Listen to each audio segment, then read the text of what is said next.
Et mes pieds, tu peux pas savoir les ampoules que j'ai dans les pieds. Non mais attends, on a fait le tour de la ville lors de cette procession. On a trop marché aujourd'hui, franchement. Franchement, ça a attiré une foule là, cette procession, ça c'est impressionnant. T'as vu le nombre de personnes qui ont rejoint la ville? J'ai l'impression qu'ils ont gagné toute la ville. C'est vrai, on avait l'impression qu'ils avaient vraiment conquis toute la ville, mais moi je pouvais plus, ça, j'avais trop mal, j'avais trop mal. Vas-y, installe-toi là. T'abuses, hein, franchement, Saïd. Non, mais ça va, tu vas pas faire un drame non plus. Attends, c'est rien. Franchement, c'était beau, hein, tous ces gens qui se joignaient au groupe. Ça, c'était vraiment beau. Et ça te rappelle rien? Ouais, mais écoute, ça, j'espère qu'ils nous ont pas vus quand on s'est sauvés. Heureusement qu'on s'est sauvés, parce que moi, je commençais pas des ampoules que j'avais au pied. On va être mal vu, ça. Mais bon, ça te rappelle rien? Ouais, ça me rappelle vraiment... Attends, ça te rappelle rien? Non, je vois pas. Lorsque Jésus est rentré à Jérusalem, les gens l'ont honoré. Ils étaient là, c'était une grande procession, ils avaient déposé les vêtements, il y avait les rameaux, et ils criaient « Vive le fils de David !» C'était impressionnant, l'accueil bouleversant qu'il a eu. À son entrée, l'accueil bouleversant. Mais la suite, Fatima, ça n'a pas été la même, l'accueil, je te le dis. Non, ça n'a pas été pareil, parce que pourtant, ça faisait des siècles qu'ils l'attendaient. Et eux, ils s'attendaient à voir quelqu'un d'impressionnant, mais lui, il était complètement différent. Et ce qu'ils s'attendaient aussi, c'est que parce qu'ils étaient sous le joug de l'esclavage, ils pensaient qu'il viendrait pour les libérer. Mais Jésus, il n'est pas venu pour ça, Saïd. Il est d'abord venu pour les libérer du péché. Ça, c'est la première chose pour laquelle il est venu. Quand Jésus est rentré à Jérusalem, Fatima, il ne connaissait pas la suite, les gens. Parce que Jésus, il a été arrêté, il a été fouetté, il a été humilié. On l'a crucifié, il est mort sur la croix. Tout le monde s'attendait à autre chose, mais ils ne s'attendaient pas à ça.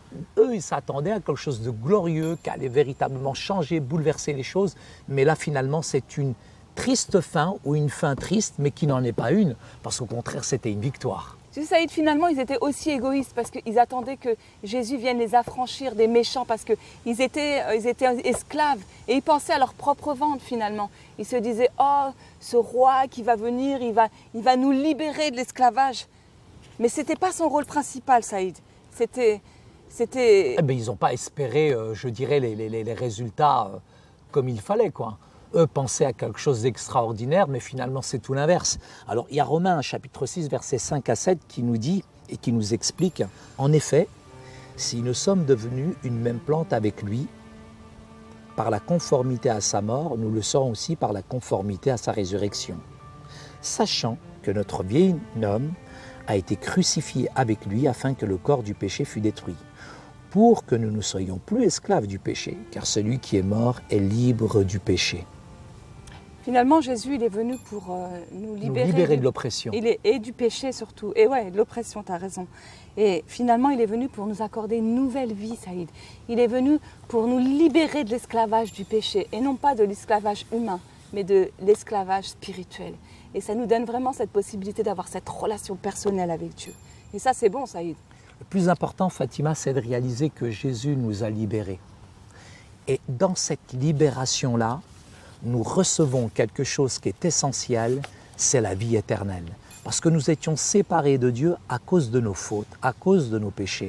Mais le Christ Jésus nous a réconciliés entre Dieu et le Père. Il y avait un fossé, il y avait un gouffre qui nous séparait. Alors eux s'attendaient finalement à quelque chose de glorieux, mais Jésus va faire l'inverse. C'est dans cette chose qui finalement est la plus basse, je dirais la chose qui surpasse toute, je dirais notre compréhension, que là la victoire de Jésus finalement se manifeste. C'est la justice en fait, c'est ça, c'est à cause de nos péchés. Et comme il est dit dans Romains 4, 24 et 5, 1, c'est encore à cause de nous à qui cela sera imputé. À nous qui croyons en celui qui a ressuscité des morts, Jésus notre Seigneur, lesquels a été livré pour nos offenses et est ressuscité pour notre justification. Étant donc justifiés par la foi, nous avons la paix avec Dieu par notre Seigneur Jésus-Christ.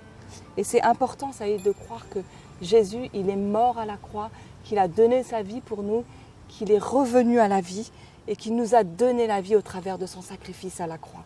Et ça, il y a encore un autre verset qui l'appuie.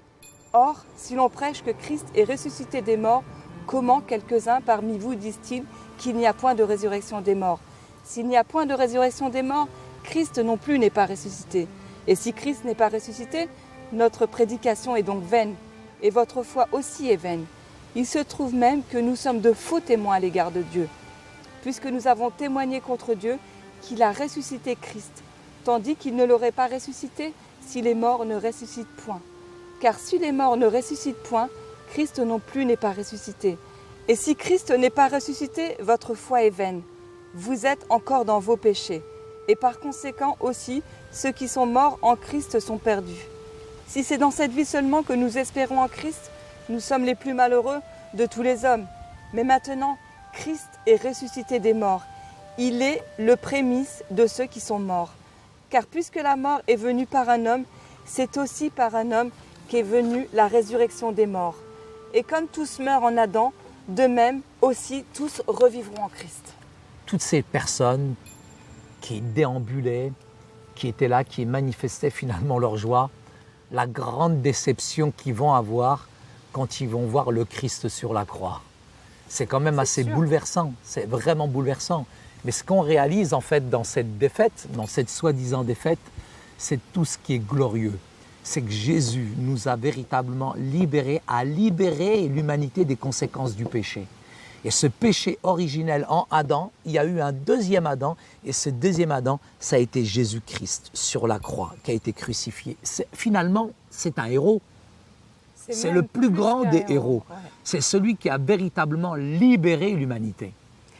Tu sais, pour conclure, je vais redire tout ce qu'on a dit, parce que c'est tellement des points qui sont importants.